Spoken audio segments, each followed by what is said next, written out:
Emas adalah logam mulia yang bersifat lunak dan mudah ditempa untuk dijadikan bahan perhiasan atau benda berharga. Selain itu, emas juga banyak dijadikan sebagai alat investasi, yang mana emas ini akan dibentuk menjadi batangan ataupun koin. Dan berikut ini adalah proses singkat pengolahan emas. Emas dapat diperoleh dengan cara menambang, dan untuk menambang emas ada dua cara, yakni menambang emas dengan cara konvensional dan cara modern. Untuk cara modern, setelah proses eksplorasi, para ahli geologi akan meneliti beberapa area yang diduga memiliki banyak kandungan emas. Setelah itu, lokasi yang diperkirakan mengandung emas akan diambil sampelnya. Dari sampel tersebut, akan dibuat model 3D agar dapat dilihat kandungan tanah mana saja yang mengandung banyak emas.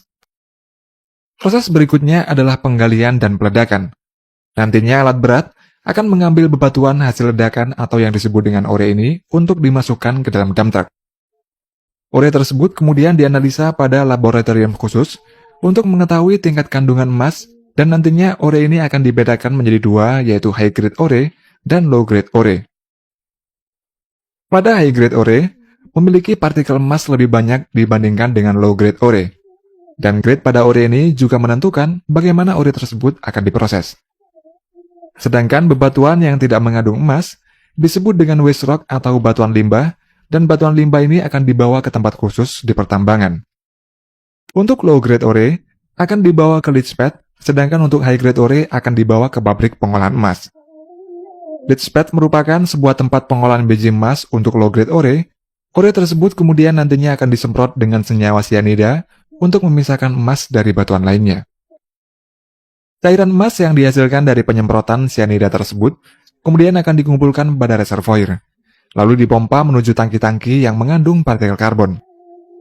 Cairan emas itu kemudian akan menempel pada partikel karbon tersebut, lalu diproses lagi menggunakan stripping proses, yaitu proses pemisahan yang nantinya akan menghasilkan senyawa emas yang kemudian menuju proses selanjutnya lagi.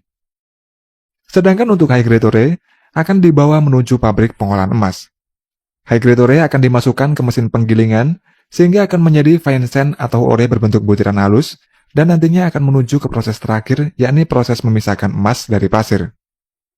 Namun tidak semua ore butiran halus ini langsung menuju ke proses akhir, karena ore yang mengandung sulfida akan melalui beberapa proses lagi sebelum menuju ke proses akhir. Hasil dari semua proses tadi kemudian akan menjadi slurry, dan slurry ini kemudian menuju ke tangki-tangki yang mengandung campuran antara senyawa sianida dan karbon. Partikel-partikel emas pada slurry tersebut nantinya akan menempel pada karbon, dan kemudian karbon-karbon yang mengandung emas ini dibawa menuju ke stripping proses. Pada proses ini, karbon yang mengandung emas dimasukkan ke dalam senyawa khusus untuk memisahkan emas dari karbon, dan hasilnya adalah senyawa emas. Senyawa emas akan diproses lagi menggunakan proses elektrosemikal. Proses ini mirip dengan proses pelapisan krom pada komponen mobil, dan hasil dari proses elektrosemikal ini adalah recovery gold atau emas recovery. Untuk selanjutnya, recovery gold ini dilelehkan pada furnace pada suhu 2100 derajat Celcius. Kemudian dituang ke cetakan yang nantinya akan menjadi emas bentuk batangan atau disebut juga dengan dorbar.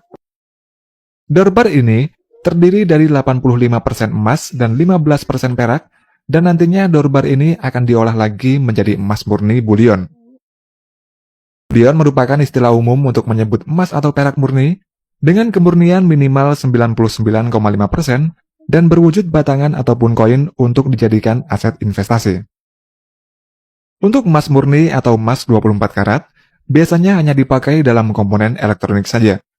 Sedangkan untuk membuat perhiasan emas, tidak digunakan emas murni sebab logam emas yang memiliki kemurnian tinggi akan semakin lunak. Dan oleh karena itulah, emas harus dicampur dengan logam lainnya agar emas tersebut bisa menjadi perhiasan yang kuat dan memiliki durabilitas yang tinggi.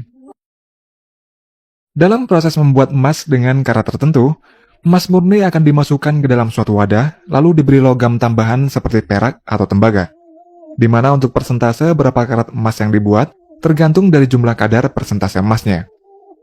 Untuk emas 18 karat, berat kandungan emas murninya sebanyak 75%, sedangkan sisanya adalah logam tambahan dan begitu seterusnya. Kemudian emas murni yang sudah diberi tambahan logam akan dilelehkan. Seperti emas 18 karat, membutuhkan suhu 926 derajat Celcius agar meleleh, dan jika emas 14 karat, membutuhkan suhu 879 derajat Celcius agar meleleh. Perbedaan suhu tersebut dipengaruhi oleh jumlah kandungan emas murninya. Semakin banyak kandungan emas murninya, maka suhu yang dibutuhkan untuk melelehkannya juga akan semakin tinggi. Dan setelah meleleh, emas tersebut kemudian dituang ke dalam cetakan dan dibiarkan sampai dingin. Selain berbentuk batangan, emas juga berbentuk koin. Salah satu perusahaan yang membuat koin emas adalah Austria Mint yang berlokasi di Vienna, Austria. Pembuatan koin emas ini menggunakan gulungan emas seberat 997 kg. Dan gulungan emas ini bernilai 39 juta US dollar atau setara dengan 565 miliar rupiah. Gulungan emas tersebut kemudian dimasukkan ke dalam stamping mesin sehingga menjadi bentuk koin emas, dan sisa emas yang tidak terpakai akan diolah lagi pada pabrik ini. Kemudian koin emas tersebut dimasukkan ke dalam coining mesin, dan pada proses ini koin-koin tersebut akan dicetak menggunakan cetakan khusus pada bagian permukaannya. Dan setelah dicetak, nantinya akan dicek terlebih dahulu kualitasnya, lalu dikemas dan siap untuk dikirim ke konsumen. Sedangkan untuk koin emas yang terbesar di dunia, pernah dibuat di Australia. Koin tersebut dibuat oleh perusahaan Perth Mint dari Australia dalam rangka menyambut kedatangan Ratu Elizabeth ke kota yang berada di Western Australia. Koin emas ini memiliki berat 1012 kg, terbuat dari emas murni 99,99% dan memiliki diameter 80 cm serta tebalnya 12 cm. Pada pembuatannya, emas yang sudah dilelehkan pada furnace dimasukkan ke dalam cetakan. Lalu emas tersebut dibiarkan hingga mendingin selama beberapa jam. Setelah itu, diangkat dari cetakan, kemudian bagian permukaannya dipahat secara manual, lalu digosok menggunakan alat khusus agar mengkilap. Untuk nilai koin emas yang terbesar di dunia ini ditaksir mencapai 53,5 juta US dollar atau setara dengan 775 miliar rupiah dan membutuhkan waktu sebulan untuk membuatnya.